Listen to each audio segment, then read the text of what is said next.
Hello everyone, আসসালামু আলাইকুম। কেমন আছেন সবাই? আশা করছি আল্লাহর অশেষ রহমতে সকলেই খুব ভালো আছেন। আমিও আমার পরিবার নিয়ে ভালো আছি আলহামদুলিল্লাহ।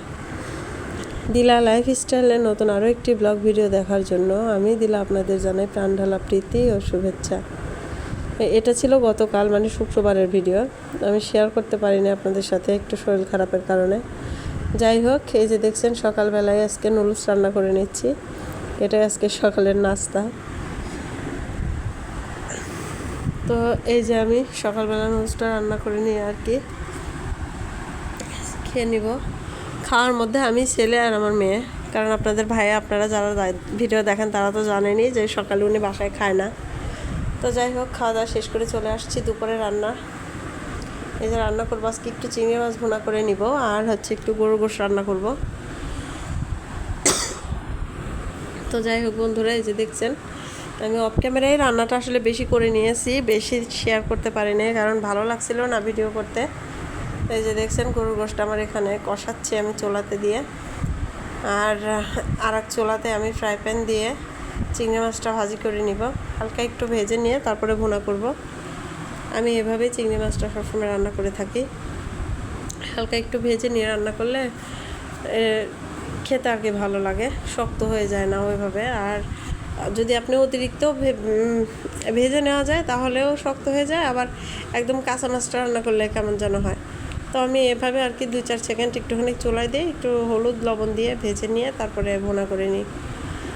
তো এই যে দেখছেন আমার এখানে চিংড়ি মাছ ভুনাটাও হয়ে গেছে। এটাও অফ ক্যামেরায় অর্ধেক করে নিয়েছিলাম, সব কিছু ক্যামেরায় তোলা সম্ভব হয়নি, কাল খুবই শরীর খারাপ লাগছিল আমার। আর ভয়েসটা দিচ্ছি আমি আজকে শনিবারে। তো আর একটা ভিডিও মাঝখানে আপনাদের সাথে শেয়ার করতে পারি নাই, সেটা হচ্ছে বৃহস্পতিবারের ভিডিও। আপনাদের ভাইয়া মাছ এনেছিল, সে মাছ টাছ কেটে ধুয়ে রাখছি, আসলে ভিডিওটা করে রাখছি কিন্তু সময়ের অভাবে শেয়ার করতে পারি নাই, শরীরটা ভালো না এর জন্য। তবে আশা করছি ইনশাল্লাহ 2-1-এর মধ্যে শেয়ার করে দেবো ভিডিওটাই।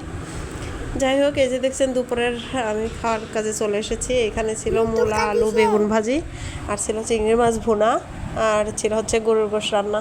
তো ভিডিওটা এই পর্যায়ে এসে যারা যারা দেখছেন অবশ্যই একটি লাইক দিয়ে কন্টিনিউ করবেন, আর আমার ভিডিওটা আপনাদের ভালো লেগে থাকলে আমার চ্যানেলটি সাবস্ক্রাইব করে আমার পাশেই থেকে যাবেন। এ পর্যন্ত এই কাজটি যারা করেছেন তাদের জানাই আমি অসংখ্য ধন্যবাদ। তো যাই হোক, এই যে দুপুরে খাওয়া দাওয়া করে বিকালে চলে আসছি ফুচকা খেতে। ফুচকা আসলে বাসায় নিয়ে আসা হয়েছিল, তো বানিয়ে আনছিল না ছেলে, বাসায় বানিয়ে নিলাম আর কি। মশলা সবই নিয়ে আসছিল, শুধু আর কি বাসায় নিজে হাতে একটু ঝাল স্পেশাল করে দিয়ে বানিয়ে নিলাম। আসলে জ্বরের মুখ, ঝাল ছাড়া কোনো কিছুই ভালো লাগছিল না খেতে, তাই আর কি এই যে ফুচকা খেয়ে একটু ভালো লাগছিল।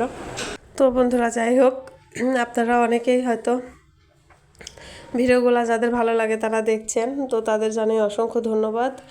আর যারা আমার ভিডিওটি দেখেননি একবার হলেও দেখবেন প্লিজ, মনে করে আমি আশা রাখছি আর কি ভিডিওটা দেখতে দেখতে একসময় আমার প্রতি একটা ভালো লাগা কাজ করবে আপনাদের, আমার ভিডিওগুলো আপনাদের ভালো লাগবে। তো যাই হোক, এই যে দেখছেন এটা সন্ধ্যার সময়, একটু আগে আর কি সন্ধ্যার, এই ছাদে চলে আসছি। ছাদে এসে একটা কথাই মনে হলো যে দেখুন চারিদিকে একটু ফাঁকা জায়গা নাই, কোথাও নিঃশ্বাস ফেলার মতো মনে হয় ফাঁকা জায়গা নাই। তো এই সমস্ত জায়গায় থেকে কিভাবে আসলে আমরা সুস্থ থাকব সেটাই চিন্তা করি বন্ধুরা। তো যাই হোক, আজকে এ পর্যন্তই, আপনাদের কাছ থেকে বিদায় নিব। সকলে ভালো থাকবেন, সুস্থ থাকবেন, আমারও আমার পরিবারের জন্য দোয়া করবেন।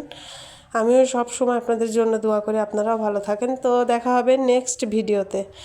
আল্লাহ হাফেজ।